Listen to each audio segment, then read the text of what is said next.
오늘 성경에 보니까 예수님께서 원수를 사랑하라고 그리고 핍박한 사람을 위해서 기도하라고 우리에게 가르쳐 주고 계십니다. 원수가 누구요? 종교적인 관점에서는 신앙을 박해하거나 또는 믿지 못하게 회방하는 사람이 종교적인 원수가 될 수가 있을 것입니다. 그리고 일반적으로는 적대자들을 괴롭히는 자, 또 피해를 입히는 자, 나를 힘들게 하는 자, 나를 고통스럽게 하는 자, 나를 불행에 빠뜨리는 자, 이런 사람들이 원수라고 볼 수가 있을 것입니다. 우리 때로는 남편이 왼수가 될 때도 있죠.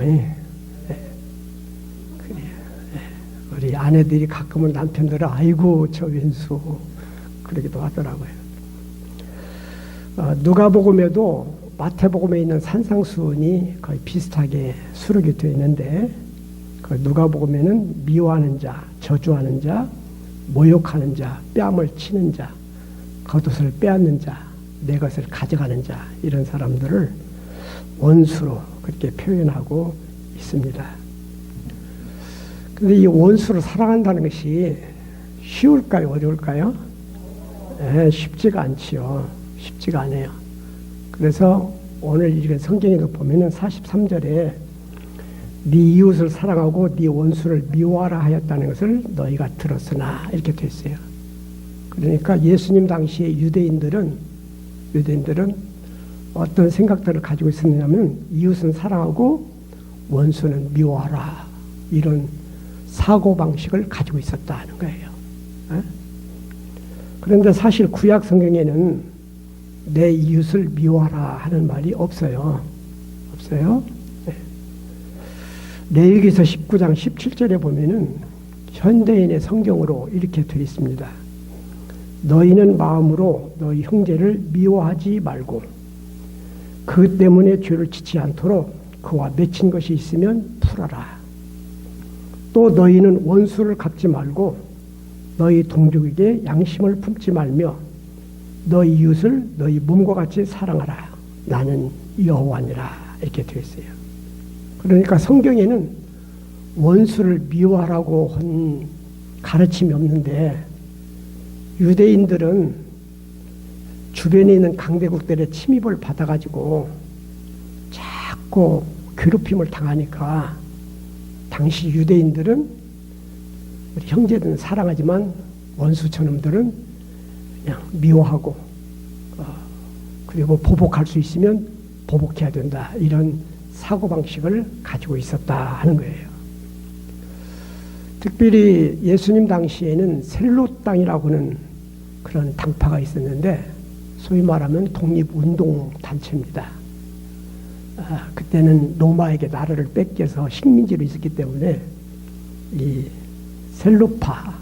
셀로파라는 당이 있어가지고 그 민족 해방운동을 벌이는 그런 사람들인데 이 사람들은 자기 종파의 사람들은 사랑할 것을 강조하면서 거기 사람들은 미워할 것을 명령해서 이 영향을 받아가지고 유대인들은 이웃은 사랑하고 원수는 미워하라 이런 생각을 가지고 있었어요. 이러한 상황에서 예수님께서는 아니다.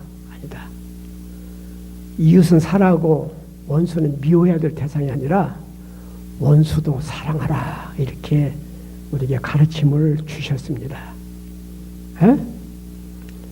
근데 사람들 마음은 누군가가 나에게 피해를 준다거나 나를 괴롭게 하면 미흡잖아요. 그래서 복수심도 불타고 또 저놈이 망하거나 불행해지기를 바라는 심사를 우리 인간들이 가지고 있어요. 그래서 원수를 사랑한다는 것은 쉽지가 않아요. 그런데도 예수님은 원수를 사랑하라고 우리에게 분부하고 계세요. 왜냐? 누가복음 6장에 보면은 원수를 사랑하면 우리에게 상이 있대요. 상. 우리가 원수를 사랑하면은 어떤 상이 있느냐 하면은 이 원수 사랑을 통해서 세상의 평화를 이루어갈 수가 있습니다. 우리가 피해를 입어가지고 내가 저 사람 원수를 여기고 그래서 내가 저 사람에게 복수를 하게 되면 그러면 그 사람이 나를 원수를 여기고 또 나에게 복수하고 그래서 원수는 원수를 낳고 복수는 복수를 낳으면서 이 세상은 서로 죽고 죽이는 그런 끔찍한 세상이 되어지게 됩니다. 누군가는 이 복수의 악순환의 고리를 끊어야 되는데 그 보복에 피 튀기는 그러한 복수전을 끊어놓고 세상의 평화를 심어야 할 대상자가 바로 우리 그리스도인이 되어야 한다는 것입니다. 할렐루야. 저 충청도에 윤진사라는 분이 계셨는데 이 부인이 시어머니고 사이가 그렇게 안 좋아요. 시아버지가 돌아가시고 난 다음에 이 며느리하고 시어머니 사이가 너무 안 좋아지고 맨날 싸우는 거예요. 그러니까 남편이 중간에서 입장이 참 곤란해요. 어머니 편 들 수도 없고 아내 편 들 수도 없고. 그래서 한 번은 남편이 아내를 조용히 불러가지고 여보 당신 어머니 싫다뿐이요? 빨리 죽었으면 좋겠어요. 그러는 거예요. 그러면 어머니를 갖다가 약을 드셔서 돌아가시게 합시다. 그런데 지금 어머니가 돌아가시면 당신하고 어머니하고 사이가 안 좋은 걸 동네 사람들이 다 아니까 독살했다고 사람들이 의심을 거라뇨. 그러니까 1년 동안 효부 소리를 듣도록 어머니한테 잘했다가 그러면 동네 사람들이 저 집 효부다 이렇게 소문나면 그때 어머니 돌아가시게 합시다. 그렇게 제안을 했대요. 그러니까 이 며느리가 말이죠. 싫은 시어머니를 눈앞에서 사라지게 할 수 있다고 그러니까 너무 좋아가지고 그 다음에 어머니에게 효부 소리 들으려고 잘하는 거예요. 말투도 말이죠. 부드럽게 어머니 그러고요. 그 다음에 밥도 어머니가 좋아하도록 그냥 촉촉하게 해서 드리고 말이죠. 그 다음에 어머니가 좋아하는 간식도 챙겨서 드리고 그랬어요.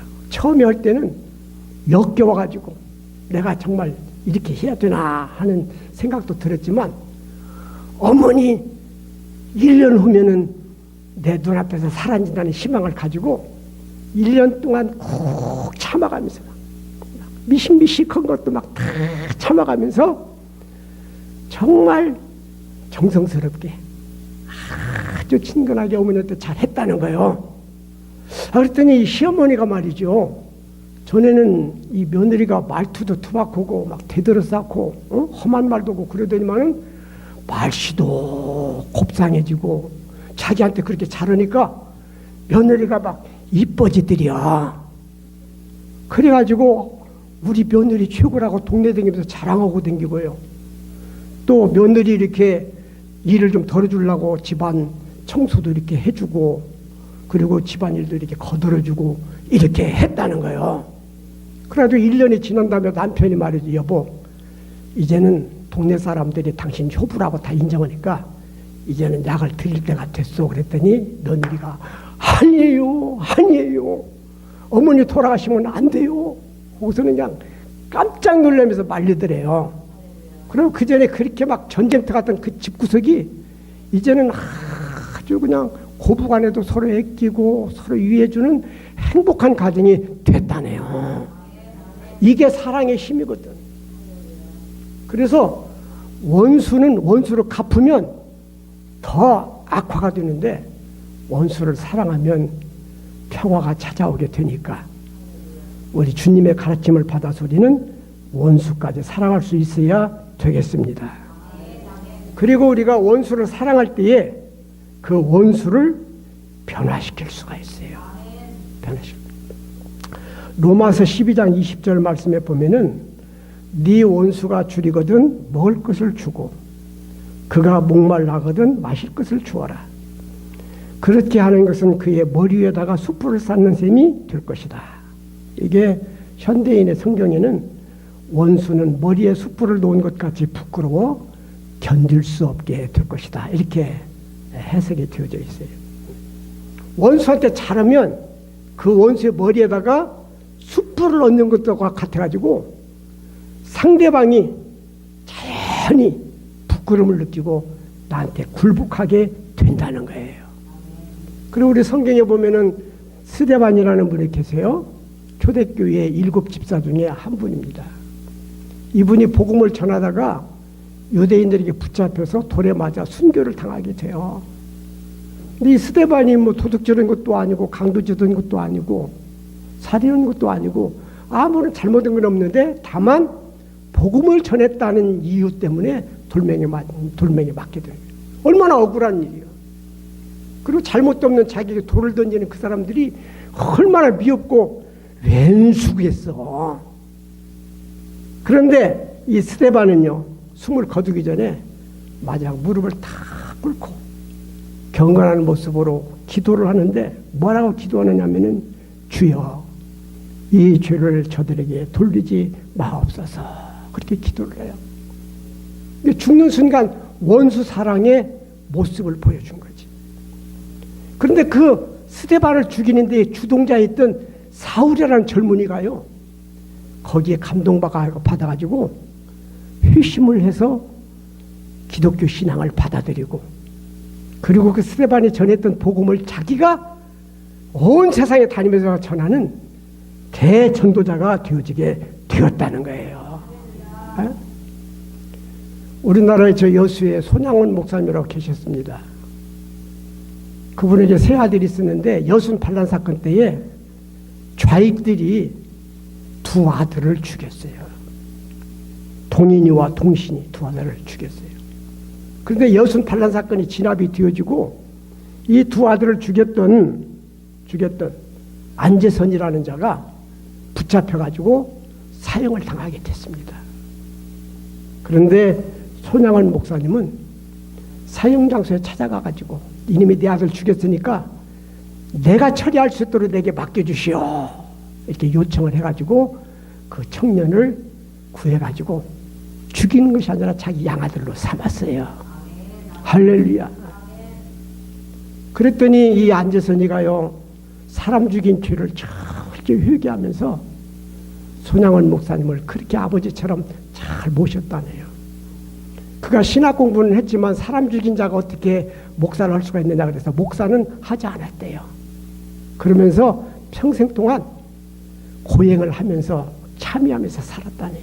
그리고 그의 아들은 신학교 보내가지고 목사가 돼가지고 아주 목회를 잘하는 그런 주의 종이 되어지게 되었다는 것입니다. 저는 재작년에 대만에서 우리 노일을 방문한 대만 교인들 데리고 그 여수에 있는 손양원 목사님 기념관을 방문한 적이 있어요.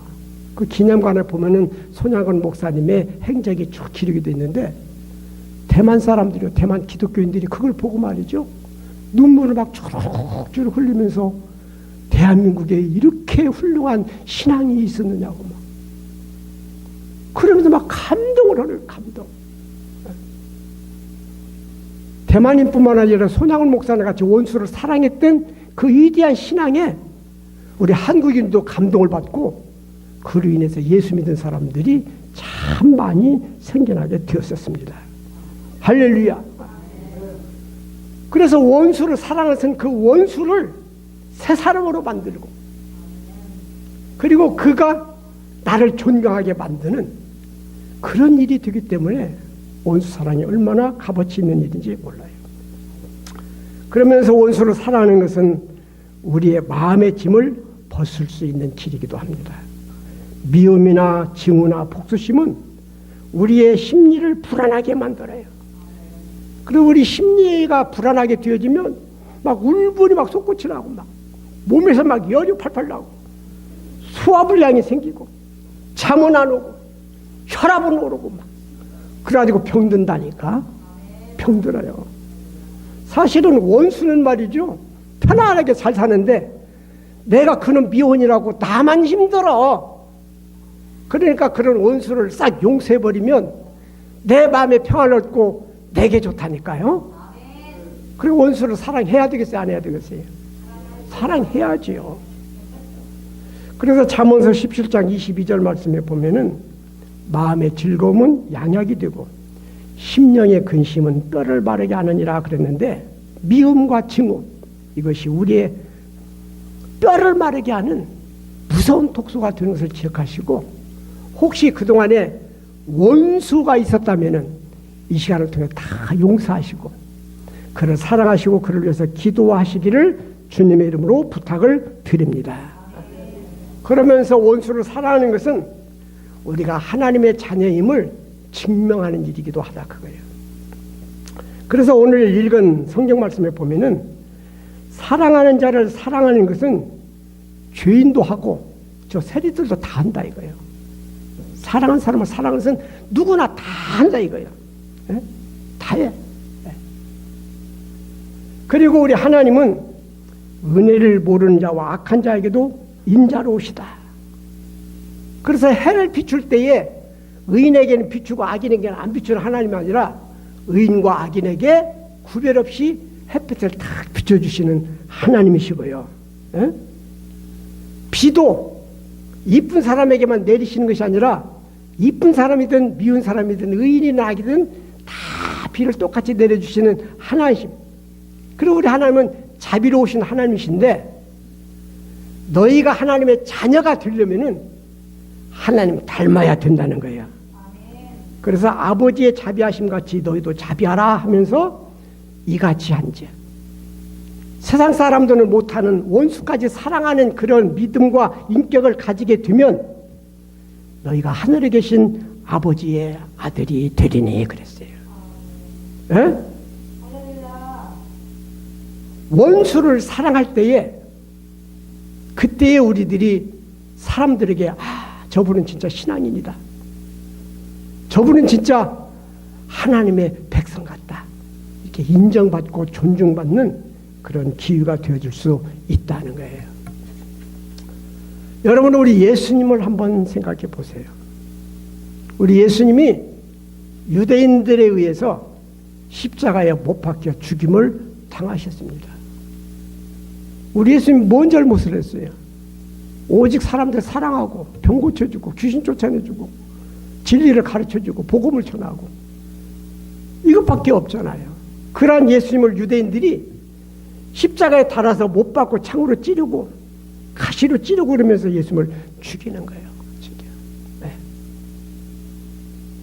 그런데 예수님은 견딜 수 없는 고통을 십자가에서 당하면서 하나님을 향해서 기도해요. 아버지, 저들을 사하여 주옵소서. 저들은 자기들이 하는 것을 알지 못하고 있습니다. 저들이 하는 짓이 죄인 것을 몰라서 하는 일이니까 저들의 죄를 사하여 주옵소서. 이렇게 기도해요. 기도. 네? 그런데 이러한 모습을 지켜봤던 백부장, 그 백부장은 아마 그 사형을 집행하는 책임자 장교였을 것으로 생각이 되죠. 이 백부장이 뭐라고 고백을 하느냐면은 누가복음 23장 47절에서는 이 사람은 정녕 의인이었도다, 이렇게 고백을 하고요. 마가복음 15장 39절에서는 이 사람은 진실로 하나님의 아들이었도다, 그렇게 고백을 해요. 에? 그렇게 고백을 해요.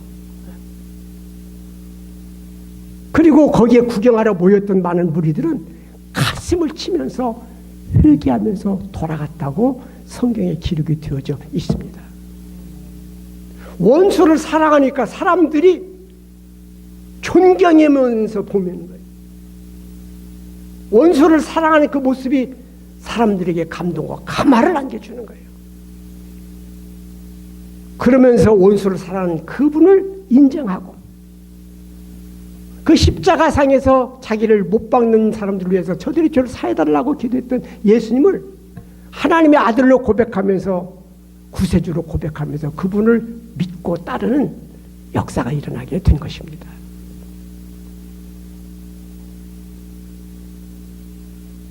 우리는 나에게 잘하는 사람만 사랑할 것이 아니라 나에게 좀 못하는 사람이 있어도 사랑하는 마음을 가져야 되겠어요.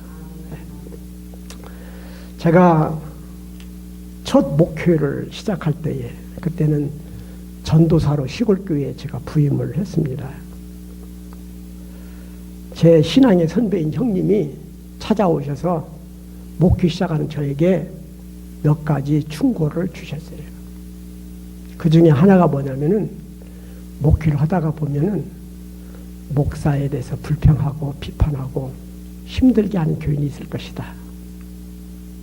그 사람들을 원수로 여기지 말고 그런 사람들은 목회자의 사랑을 갈망하는 교인이니까 더 따뜻하게 해줘라. 이런 충고를 저희 형님이 주셨어요. 그리고 또 제가 성경을 읽다가 보니까 우리 예수님께서는 우리에게 뭐라고 분부하시냐면은 원수를 사랑하고 비판 사람을 위해서 기도해 주라. 이렇게 써 있더라고요.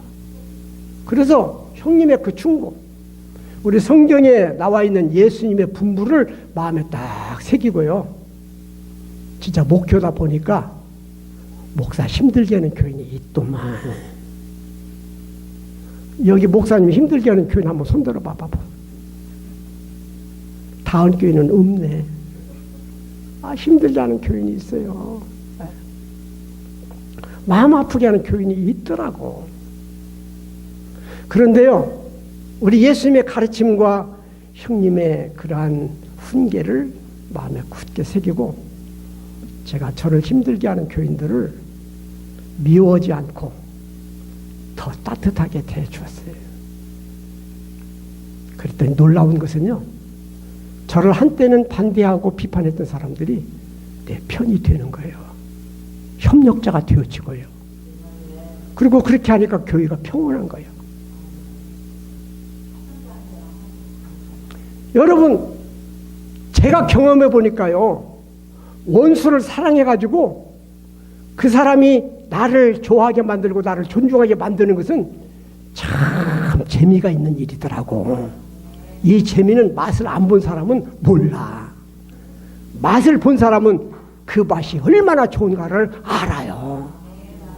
근데 여기 계시는 우리 다운교인들은 주님의 가르침을 한번 실천하면서 원수도 사랑하고 또 나를 비판한 사람이 있으면 그래서 기도해 주면서 하나님의 자녀 같은 모습으로 살아가자고요. 그래서 우리의 원수 사랑으로 세상에 평화를 이루기도 하고요. 내 마음의 평안도 얻게 되고요. 적을 내 편으로 만드는 쾌감도 우리가 한번 맛보면서 한번 살아가자.